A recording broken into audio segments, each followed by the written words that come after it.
Success the school के जिम्मेदारान की जानिब से लड़कियों की मेयारी तालीम और दीनी माहौल में तरबियत के लिए टोली चौकी और पुरानी हवेली ब्रांच में लड़कियों के लिए एक्सक्लूसिव स्कूल का क़याम अमल में लाया गया है। तो जल्दी करें, सही वक्त पर दुरुस्त फैसला लें और अपनी शहजादियों की तालीम के लिए सक्सेस द स्कूल का इंतखाब करें।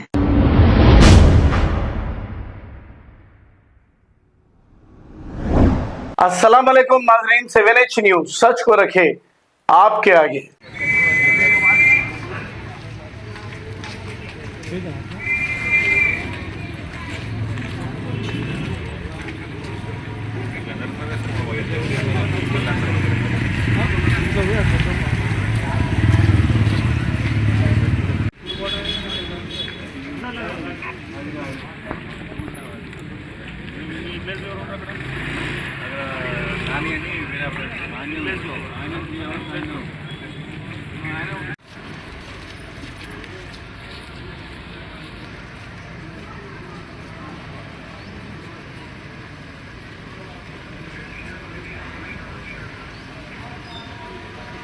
खबर है शहर की, खबर है गाँव की, खबर है सारी दुनिया की। 7H न्यूज पसंद आए तो लाइक कीजिए, शेयर कीजिए और सब्सक्राइब करना ना भूलें। 7H news.